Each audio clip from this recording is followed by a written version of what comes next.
Are you recording? Yeah. Oh, wait, no. Sorry. Ready.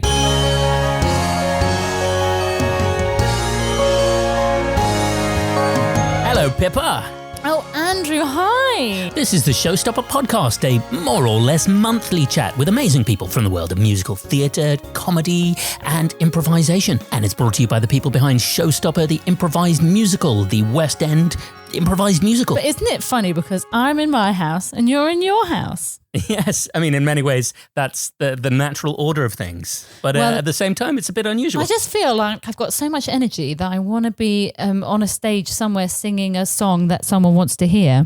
And instead, I have to talk to you. I'm hoping that came out a bit more bluntly than you were expecting. It sounded less friendly. What I meant was, this is not the same as doing Showstopper in the West End, is it? You're probably right. But nevertheless, the Showstopper Podcast carries on unabated, even if Pippa doesn't enjoy speaking to me on the phone. I do. No, let's just check. I do enjoy speaking to you on the phone. You are not as fun as a full auditorium in the West End. I think that's, okay. Is that okay? Is that an okay thing to say? I wouldn't want to compete with the full auditorium in the West End. That seems entirely fair enough. Also, would it be weird if I said to you, do you know what?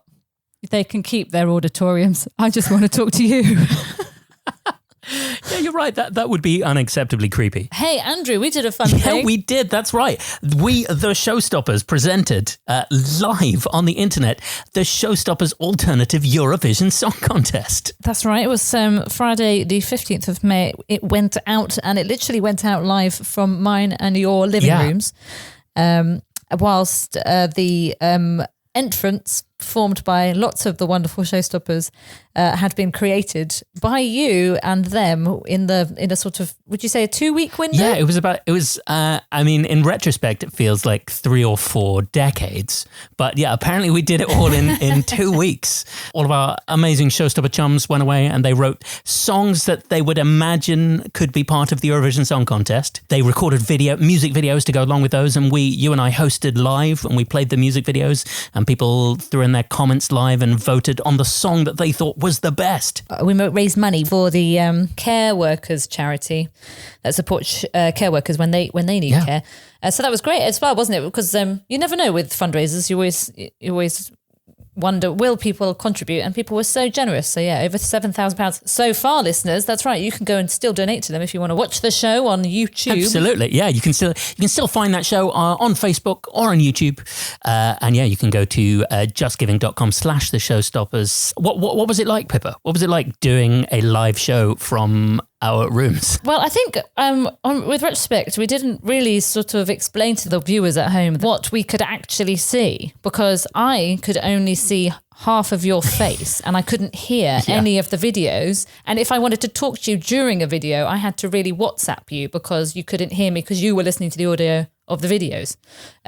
So it was quite a strange experience in many ways because I was working with you live and yet couldn't talk to you and couldn't hear what was going on. And I managed to annoy Pippa throughout the entire broadcast by muting my microphone and just singing along to the songs that she couldn't hear being played. Luckily, I have a voice like an anchovy, which I mean salty. I thought it was a really fun experience and really fun having the comments that people were putting, because that made it feel like it really was live. Yeah, and people really engaged with it. I thought it was so fun to see like people really rooting for like their favourite country to win. And we should say Heather Urquhart, Showstopper Heather Urquhart, representing Germany in the Eurovision Song Contest. She won by, it was a very close contest in the end, but she took away the prize. I think she ended up with like over 1,000 votes, didn't she? That was pretty impressive. Yeah. And what else have we been up to, Pippa? Oh, well, we've been doing the old 24-hour challenges. They've been really funny. That's where we get a celebrity to challenge us to write a song, record it and post it online in 24 hours on a subject and in a style of their choosing. It's kind of weird because actually a lot of people have said, well, 24 hours isn't really a challenge for you guys. You normally do it on the spot. And to them I say, I'd like you to call Andrew Pugsley and tell him that it's no challenge at all. In many ways, I've been explaining to people that you made the mistake of over the last sort of 6 or 7 years building up your editing and amazing filming skills. And now you are the lifeblood of Showstopper, the improvised musical. So I do all of the video editing at the moment, which, yes, when the lockdown started, it was a little bit like, my time has come at last. But, beware, your wishes will come back to bite you. And just out of interest, because obviously you're doing the 24-hour challenge, and then we've also got the kids show, interactive story. Yeah, Showstopper's online story time. Sorry, to use the correct title. What we've learned basically over the last 5 weeks is Pippa's unable to say exactly what you want her to say or exactly what the title is, which we already knew, but it's just been highlighted quite a lot in the last 5 weeks. But the Showstopper Kids Online Fun Time is edited by you. And then I wondered if other like things, and then you've been doing your own stuff as well, so you've got to edit all that. We did that song challenge together where we got a title and a style, and then we both wrote a song, and then you edited those two songs together. Yeah, that's right. We both wrote a song entirely in isolation without talking to each other, and then we just threw them together. But then have people been like, hey Andy, I've got this thing I'm doing, can you help me as well? I bet. We should talk about that off podcast. Yeah, because the problem you also have is that you're very nice. So I can imagine you're doing a lot of being kind and helping. And it's not doing you good, young man. Well, this call is largely to introduce the Showstopper podcast, but also to have a little bit of mothering from Pippa, which is sorely needed in my life at the moment. And this month's episode of the Showstopper podcast, this was recorded back in March, when we could leave our homes and gather together in groups outside our family unit. And we gathered together at the Museum of Comedy with the amazing Fra Fee. Yes, and Ali James was with us in the room, fellow Stopper movement coordinator, assistant artistic director, and also... what's Duncan's official title? Musical Creative Dreamboat. He's the musical supervisor for Showstopper, the improvised musical. I think Musical Dreamboat's better.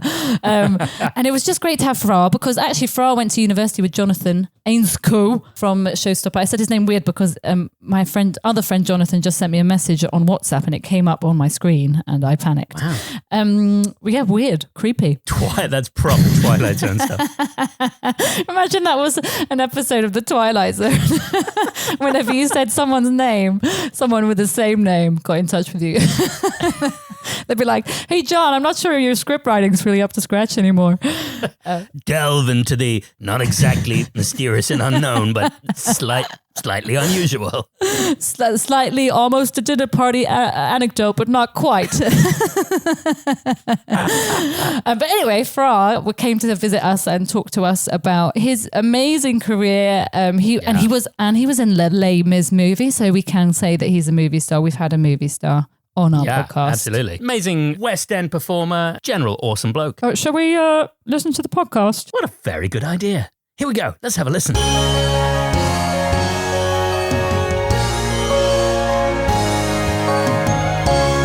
my left, I have Showstopper extraordinaire Ali James. Good day, all. But to my right, I have musical theatre extraordinaire, Mr. Fra Fee. Hello. Hello, how are you? I'm not too bad. Thank you for having me.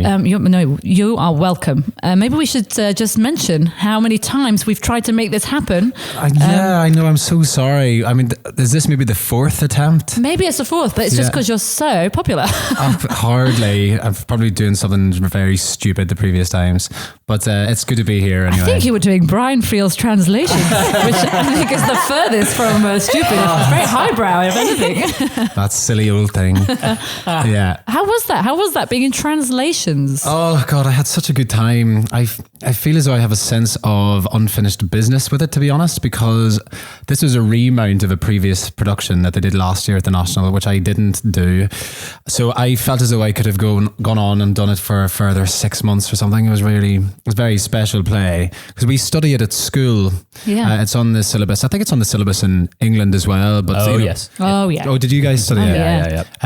But particularly in Ireland, like you must study a Brian Friel play, and we did another play of his called Philadelphia Here I Come, which is a beautiful, beautiful play, and read translations as a sort of side text. I also knew it really well because my dad was in an Amdram production of translations Oh, lovely. whenever I was about 10.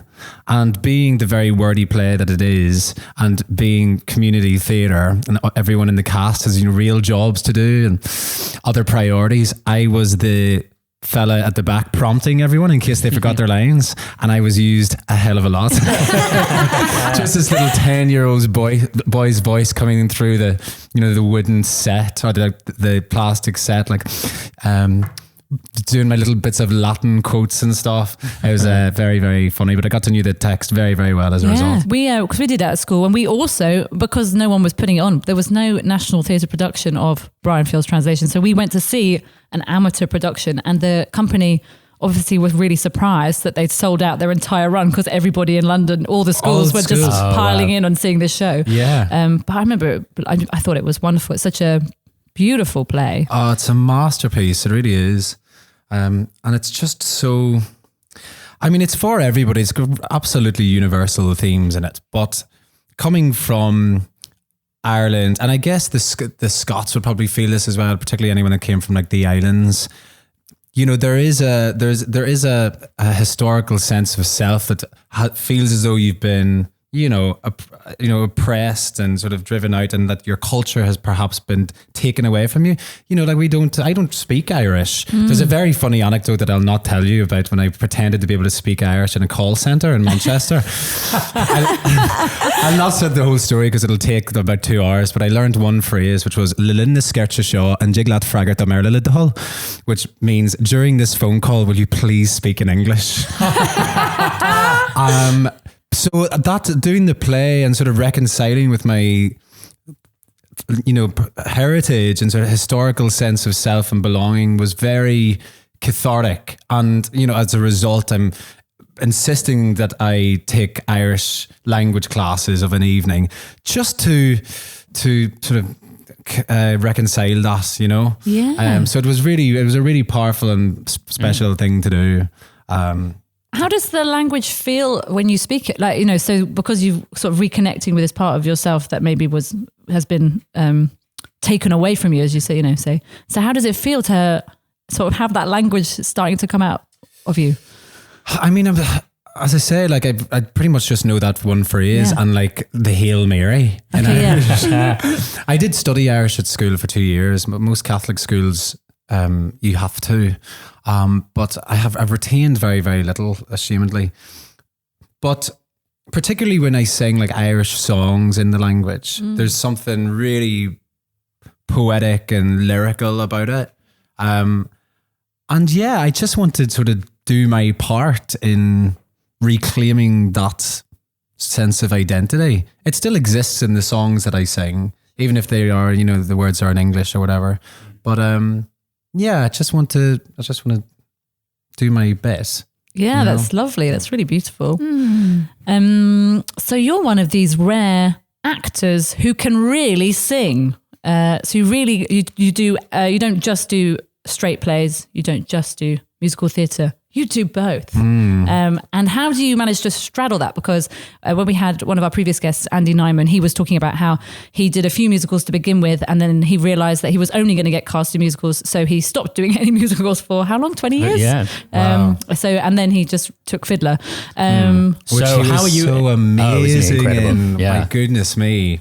What an incredible performance. And I guess what Pip's asking here is, how come you're able to prove Andy Nyman wrong and do both things at once? If you're listening, Andy, that's exactly what I mean. I'm not too sure if... I've suspected Andy might have taken the correct path. I really love singing. I don't think I could ever say farewell to musicals entirely for that length of time. But yeah, it was a similar decision to Andy in that I started off doing musicals for the first few years of my career because I had done a postgrad in it. So naturally enough, that was what I wanted to do. I did a music degree at Manchester and always wanted to be an actor. At that stage of the game, when I was just 18 or 19, I figured doing musical theatre was a perfect marriage of these two things that I really enjoyed doing, which is acting and singing. I didn't realise the sort of repercussions of that when I graduated, that I would be very much pigeonholed. So after a few years, I did a musical at the Chocolate Factory called Candide. There's a Leonard Bernstein Playing the part opera. of Candide, in fact. Yes, that's right. It was a beautiful, beautiful show. And I changed representation after that, specifically because I didn't feel as though my agent at the time was able to shift my career in the way that I was hoping it would. And I started doing sort of straight plays from that. And yeah, it was quite a pragmatic, methodical few years in that, we specifically said no to certain things, even though they would have been lovely experiences and really lovely shows to do, because it was important to just be seen to be able to do something else. And it takes time. And to be honest, I still feel as though I'm getting there. I mean, Rosalie Craig said something to me.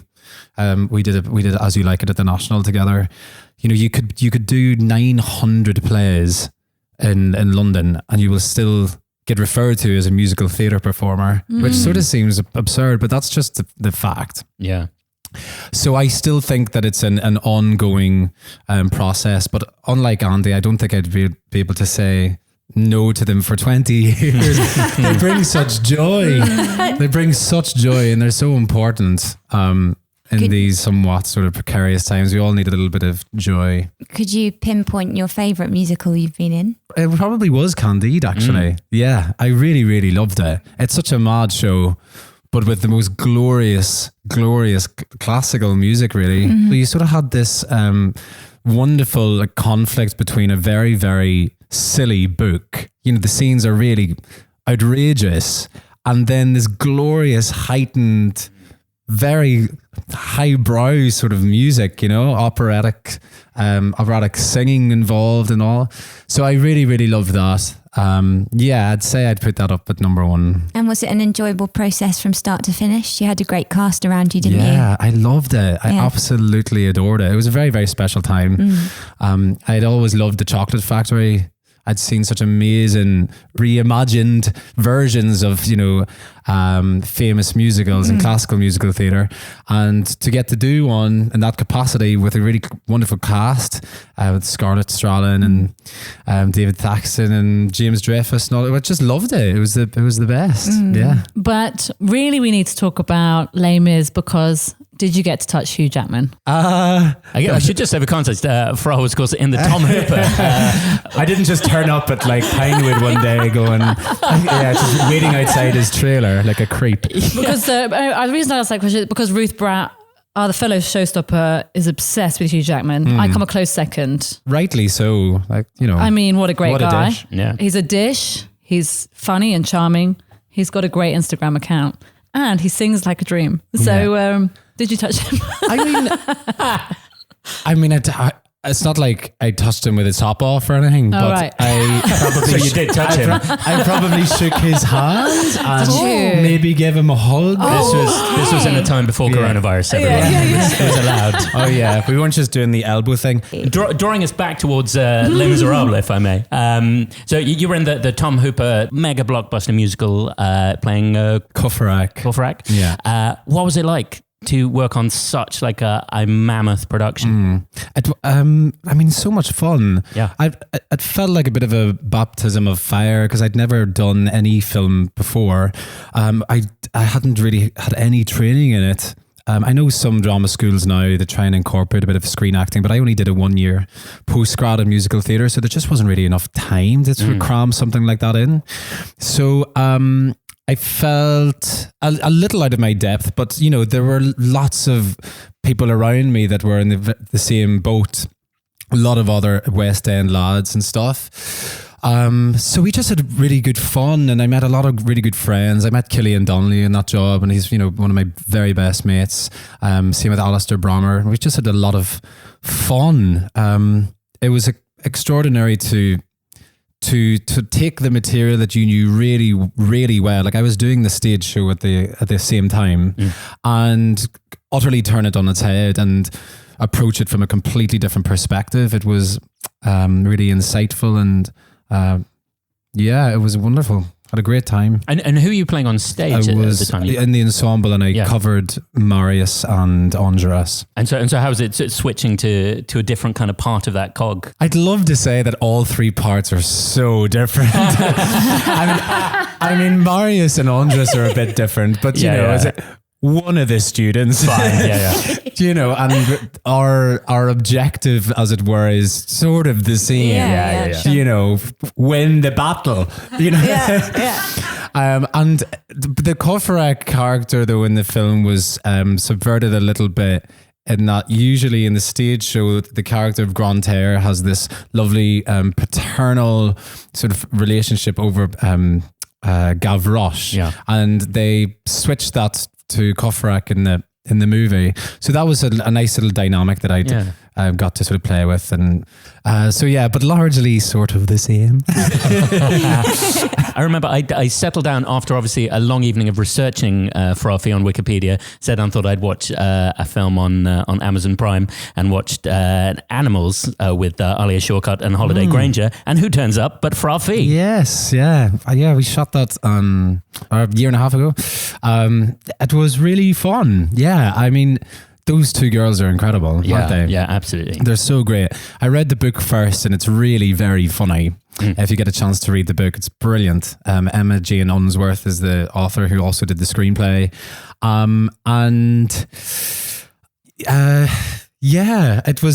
It was great to be a part of such a wonderful story about female friendship, and the fact that they were at the core of it, in their sort of messiness and with their imperfections, and it was just glorious, you know. As I said, I learned a lot from the two girls.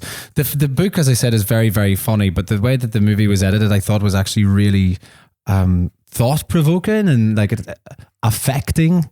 You know, like I was in bits at the end. Yeah. Oh, it really packs a punch. Yeah. Totally. Yeah.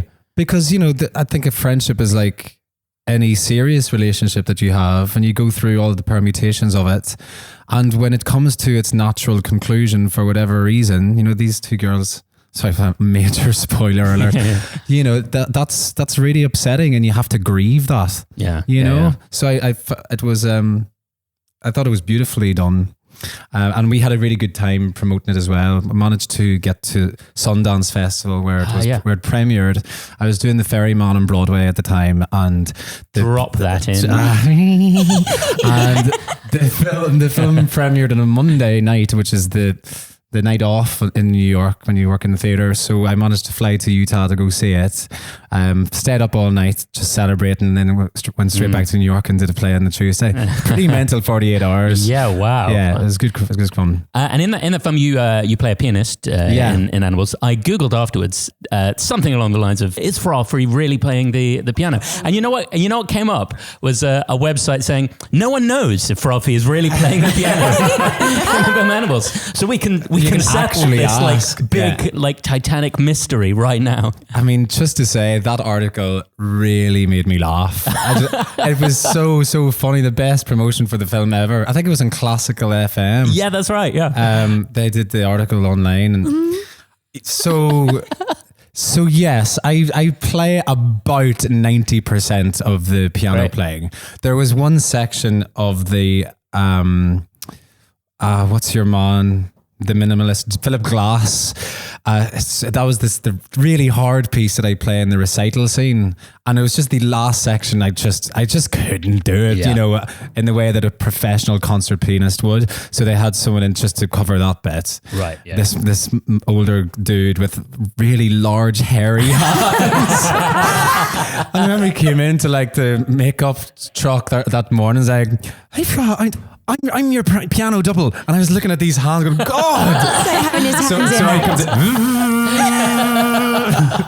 shaving all the hair off his hands. That's so interesting that they wouldn't go, the hands must also match. But be similar. Yeah, that's so interesting that they would do the makeup. So maybe that his technique was so good that they were like, we got to have him. We're just going to have to we de-hair him. In Dublin. So I think they just went to the Royal Irish Academy of Music and were like, who can play Philip Glass? Who fancies doing this? And it was just a hairy gentleman. Hairy, hairy hand goes up. We've talked about your hands not being hairy, but you have very many tattoos on your arms. I do, yeah. And I wonder, does that ever affect casting? I always think of that when when someone's in a show and then it turns out they've got like a massive, I don't know, sun on their back, and I think, oh, did they have to paint over that every single time? Or yeah, I mean, I didn't get a tattoo for that very reason for years, and the very first one I got, which is this one here, it's got a Tennessee Williams quote from a poem that he wrote called "Poem for Paul." The quote is, "There will be pity for the wild," which I read that poem when I was 17 at school in English literature class. I mean, it's a pity for the wild. That's the first lines of the poem are, I hope someday the queer will have their day, something along those lines. Someday there will be pity for the wild sort of encompassing, the queer community. And of course, Tennessee Williams was, a member of that. And it's just really resonated with me in such a big way that I was like, I'm definitely going to get this on my body at some point. But I didn't get it until I was maybe 28. I only started getting tattoos relatively recently, because I was so terrified of what it would do to my potential of casting and all that. But ultimately, it's not that big a deal anymore. The makeup that they have now is really extraordinary. So yes, for plays in theatre, like for translations, for example, I just had to cover it up. And I actually really enjoyed it because it just means that you have half an hour of sort of mindful. It's like colouring in, you know what I mean? Like you're not really thinking of anything else except just colouring in the thing. And actually at the end of it, I felt really relaxed and like ready to go on stage. And of course there are some mornings, particularly on film, because you have to get there so early anyway. If you sort of have to turn up like 2 extra hours early to cover up all these tats, you're like, why did I do this? But it's very, very liberating, and I love them all.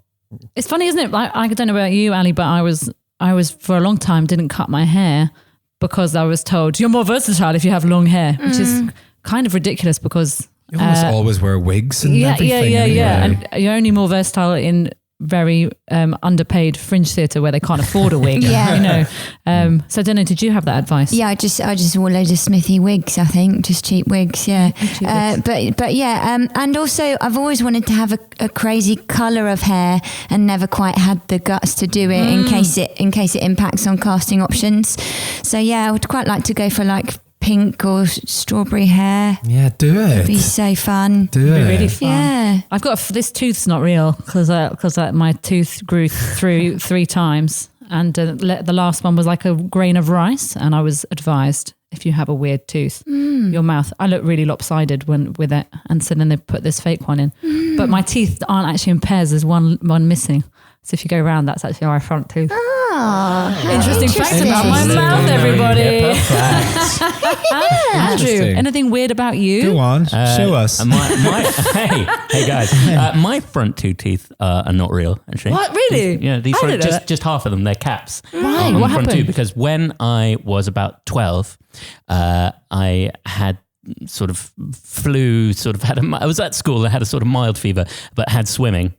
And sort of dived into the pool, and quite in the midst of my fever just got sort of a bit disoriented underwater and just carried on straight down to the bottom of the pool and smacked my face on the bottom of the pool and lost my front 2 teeth. Wow. That must have been really painful. Yes. Yeah. Did you find the teeth? No, they're in Long Eaton still for someone to find. So every now and again they fall off again and I have to have them replaced. So if you're really lucky, one day you might be with me when my teeth fall out and I need to get them replaced again. Because I always think about that one, because I've had that since I was like 19, and I just think, it was probably it's almost 20 years ago now. So probably going to need replacing. That'll cost money, won't it? Oh, teeth, the worst. So if you want to give towards Pippa's tooth replacement fund, go to our Patreon. So Fra, have you seen Showstopper the improvised musical? I did, yeah. And when you were in the West End. Oh yeah, at the Apollo. Yeah, I saw it at the Apollo. It was great. I can't remember the subject matter. It was in space, I think. Oh gosh. But it was like really panic button. Side note, Pippa really, really loves doing musicals set in space. It's her number one thing.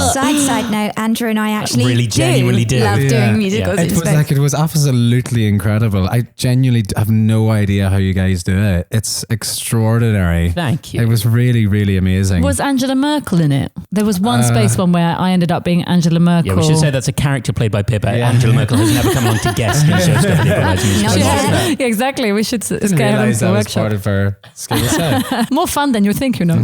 Fra Fee, when we Google you, as we do every day, you've done a lot of Sondheim.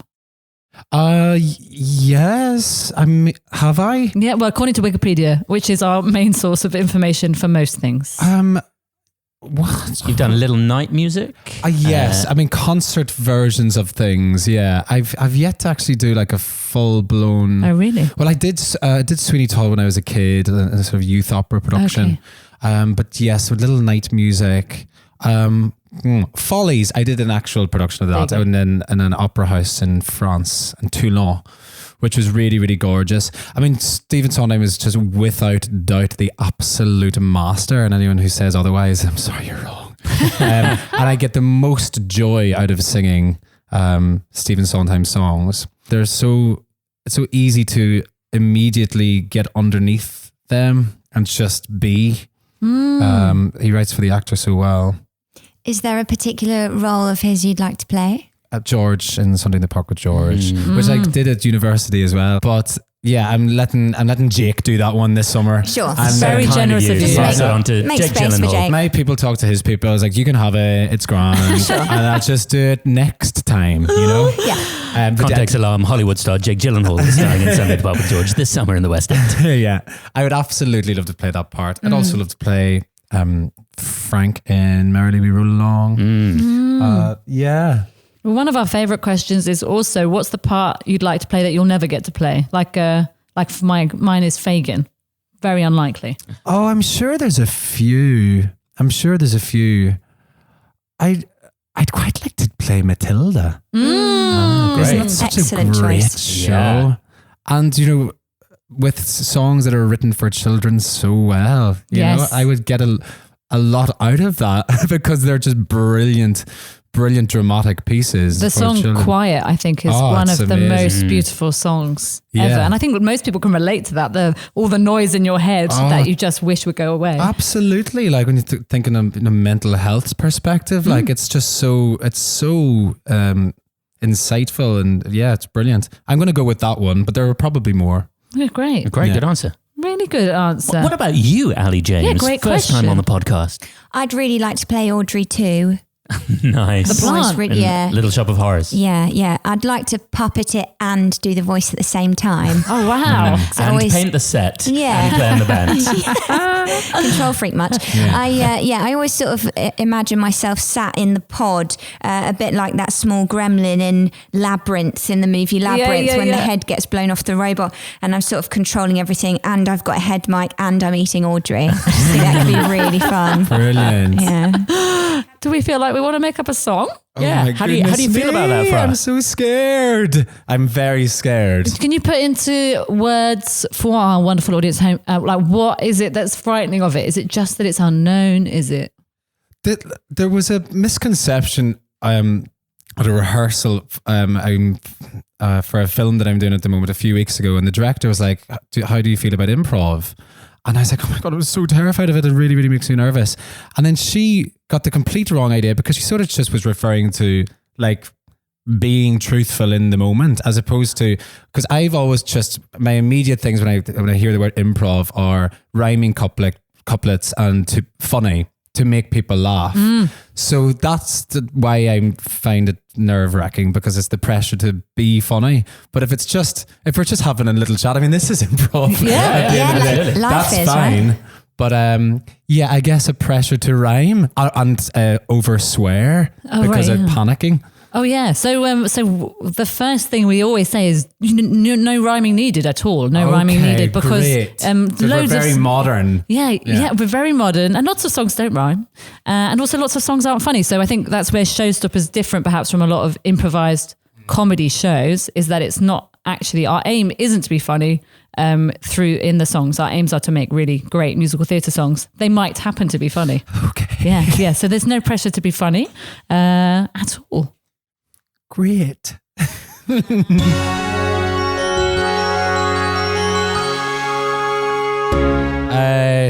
Maybe something a bit jazzy. I don't know. Yeah, let's do great something jazzy. jazzy. Let's make this like a lovers meeting duet. Somewhere jazzy where jazzy might Ronnie a couple people meet. Scott's. Ronnie Scott's, great. This is your table, a bottle of wine, 2 glasses. I'll be back to get your food order later. Wandering down Old Compton Street, where do I go? Wondering what I'll meet and who'll be down below. I walk up the door of Ronnie Scott's. Who do I see but that girl standing before me? We sit down at table 3. We sit down, just us two. We sit down at table 3. At table 3. Just us two. Saying, what are you drinking tonight? And we make our order while the stars are shining bright. The band begin to play, and I get up on the stage. And my heart begins to say he's all the rage. I'm all the rage. We sit down at table 3. Just us two. We sit down at table 3. What are you gonna do? What am I gonna do? What are you gonna do with just us two?